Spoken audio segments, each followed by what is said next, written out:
Hey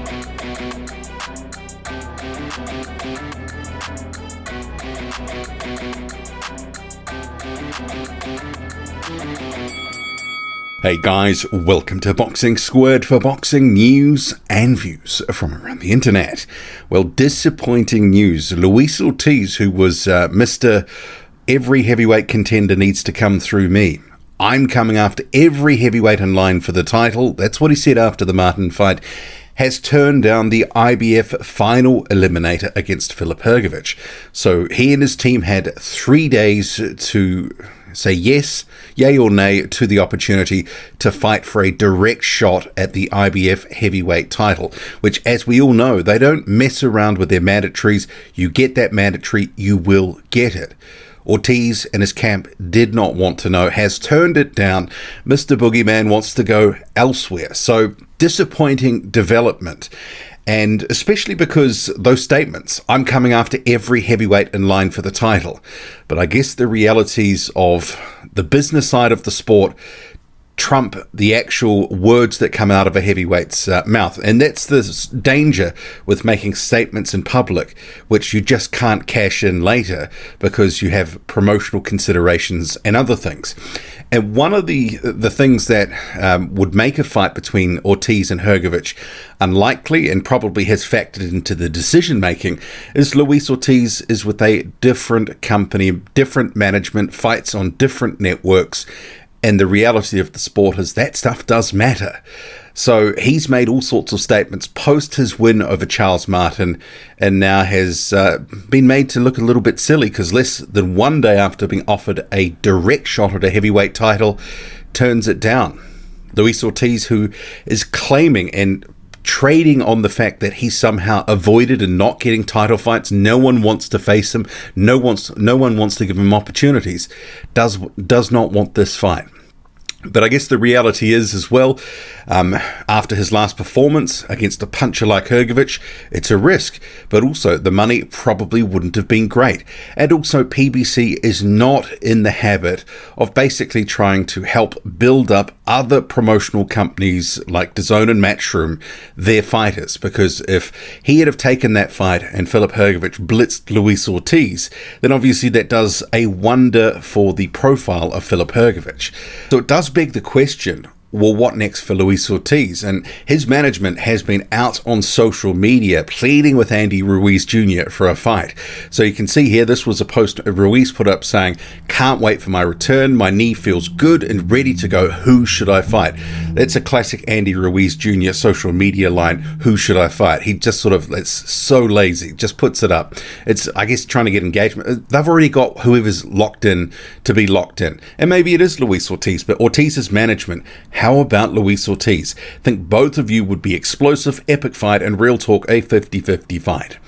So maybe Ortiz gets that fight, maybe he doesn't. Maybe Ortiz, Robert Helenius, who knows? But it is going to be an in-house fight for Luis Ortiz at PBC next. But let's park all that stuff and move on to Filip Hrgovic. Well, what next for him? Who does he face? Well, potentially Joseph Parker. He's the next name in the IBF rankings, and this is how they do it. They go down the rankings, so Ortiz offered it first, declines it. Now Joseph Parker here is now up.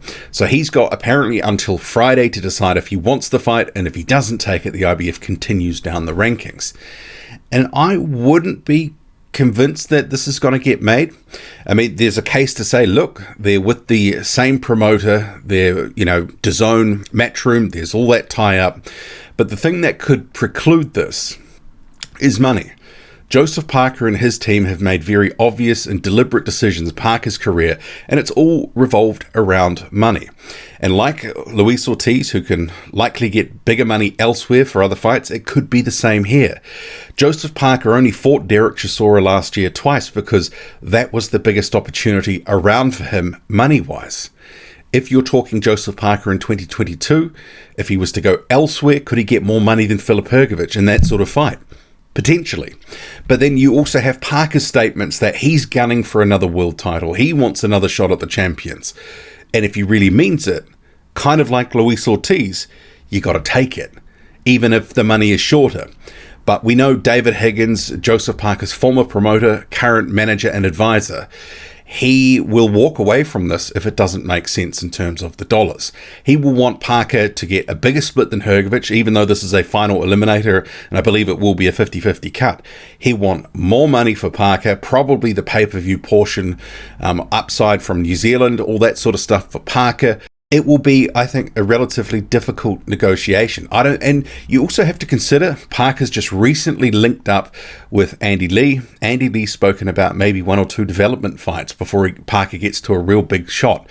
Is this sort of fitting into that mold? Because Hrgovic is a dangerous fighter. He's a big puncher. He's bigger than Parker.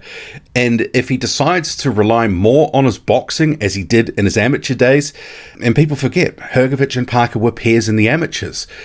Joseph Parker doesn't have a massive skill advantage over Filip Hrgovic, who can nullify some of that through his height and his reach, keep Parker at range, be the power puncher, be the ring general.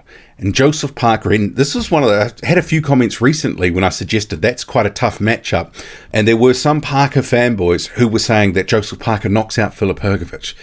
Well, Parker hasn't had any knockouts at world level, and he couldn't stop Derek Chisora in that last fight, not for want of trying. He's not going to stop Filip Hrgovic. He would have to outbox him. Becomes a tougher, cover when Hrgovic can actually box with Parker and has the height and the reach advantages. So that's not an easy fight. I'd love the matchup. I love the fight.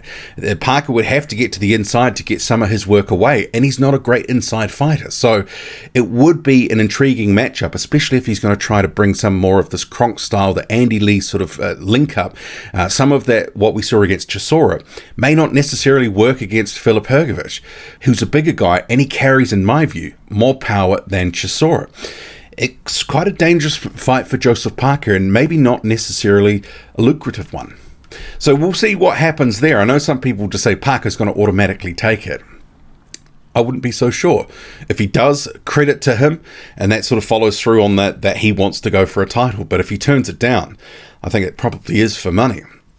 And then if you keep going down, well, eventually you're going to hit someone who wants to take it. Zhang Jilei, he has said that he wants that fight against Filip Hrgovic, and he, like Hrgovic, is thirsting for an opportunity. And Zhang, at 38 years old now, he doesn't really have time to wait. So we will see where things go. But Ortiz didn't want the smoke. Joseph Parker, yet to be determined. What do you make of it all? Drop a comment, loud and often. Hit like, hit subscribe, follow me on Twitter, boxing_squared. I'm out.